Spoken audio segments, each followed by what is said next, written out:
Meu amigo baesiano de todo o Brasil, tudo bem com vocês?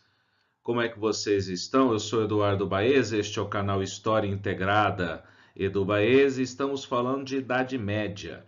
Antes da gente continuar, não se esqueça, eu vou falar sempre a mesma coisa. Inscreva-se se você não está inscrito, ative o sininho, compartilhe, dá um joinha, isso me ajuda muito e ajuda você também a se manter inscrito neste canal, acompanhando as nossas aulas.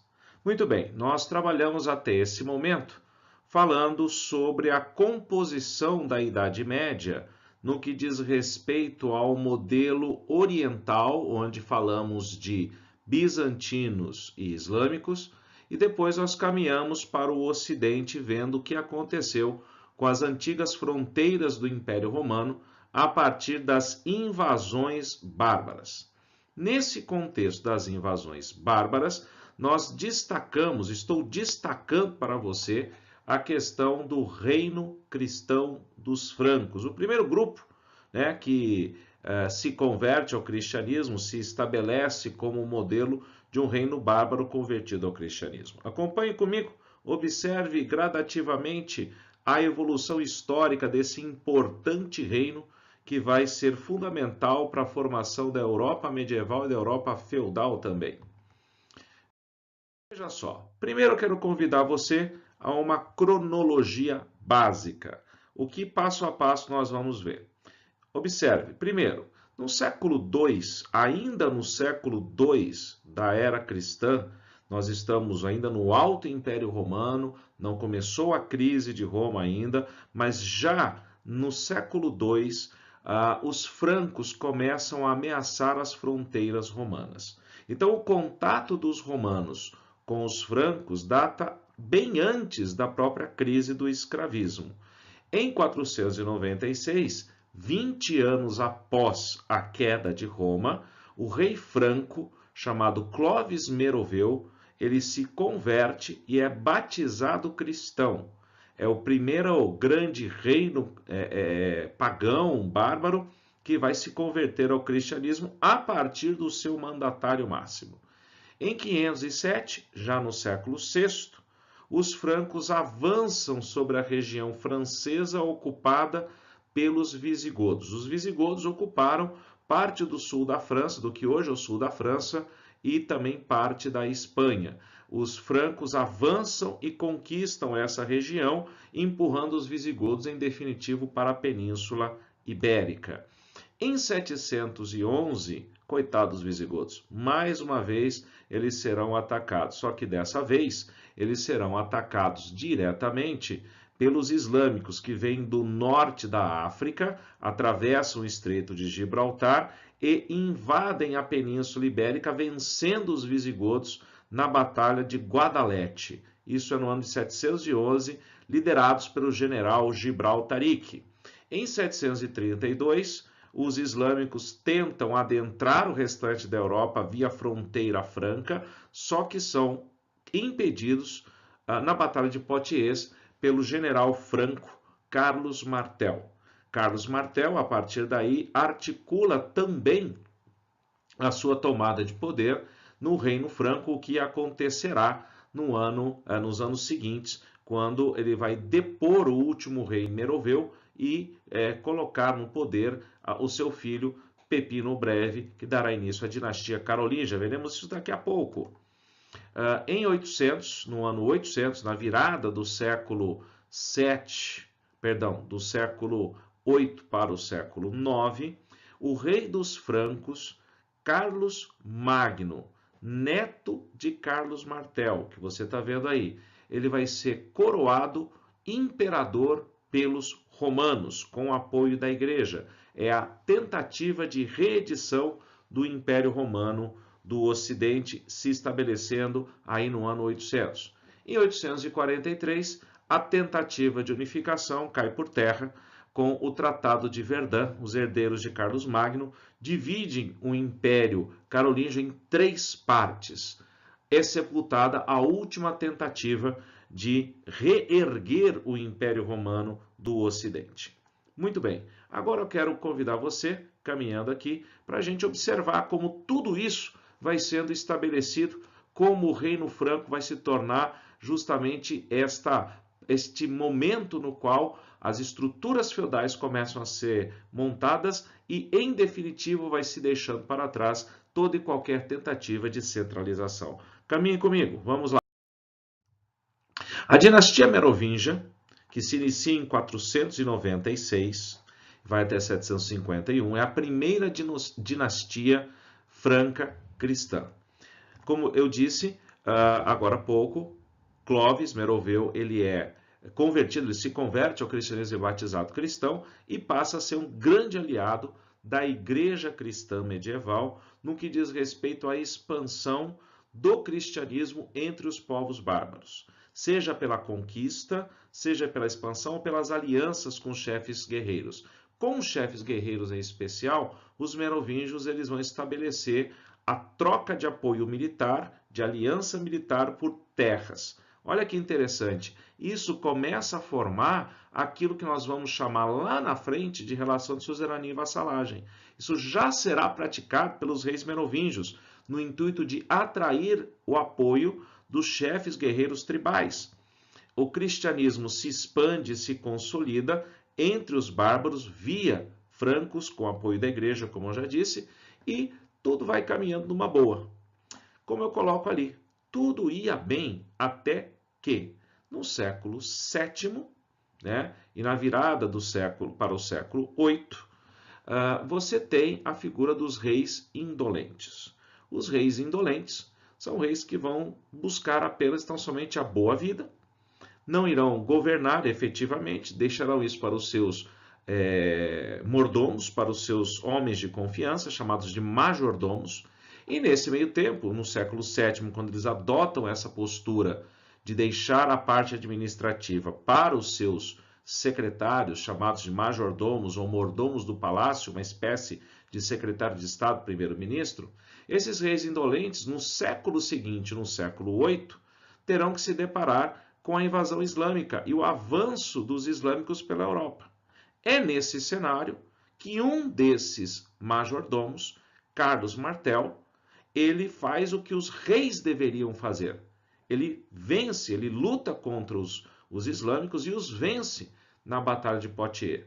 Com isso, os reis meroveus entraram em decadência, entraram em desgaste, o majordomo Carlos Martel começa a articular a mudança de governo e vai derrubar o último rei meroveu no século VIII, passando então o poder para o seu filho Pepino o Breve, que vai ser o primeiro rei franco da dinastia carolíngia. Observe Pepino Breve, ele vai governar até 768, mantendo a sua aliança com a igreja e fortalecendo ainda mais esta aliança, combatendo os lombardos no norte da Itália, e expulsando os lombardos do norte da Itália, recuperando o controle da região de Roma para a própria igreja. A região, a parte central da Península Itálica, será entregue à igreja medieval como parte de aliança com a dinastia carolíngia. Esse território, que vai ser chamado de Patrimônio de São Pedro, ficará sob controle da Igreja Católica até o ano de 1870, quando a unificação italiana incorporará esse território à monarquia italiana formada em 1870. Observe o mapa que eu vou colocar para você aqui. Ó. Observe, você está vendo ali? Eu vou fazer o seguinte, eu vou circular para você onde o patrimônio... Você deve estar vendo o patrimônio de São Pedro, mas fica mais fácil se eu circular para você. Ó. O patrimônio de São Pedro está aqui onde está passando o ponto. Está vendo aqui? Tudo isso aqui é o patrimônio de São Pedro. Peguei um pedacinho ali da Toscana, mas essa parte central. Isso ficou sob controle da igreja até 1870. Eu vou apagar aqui esse trem, né? Para não ficar aí e só para você poder observar. Ok? Vamos seguir em frente? Aí fica mais fácil. Muito bem. O sucessor de Pepino Breve, Carlos Magno, ele vai ser o principal aliado da igreja e da expansão do Reino Franco. Consolida-se essa aliança, o Reino Franco ele se expande e forma um grande império, o chamado Império Carolíngio.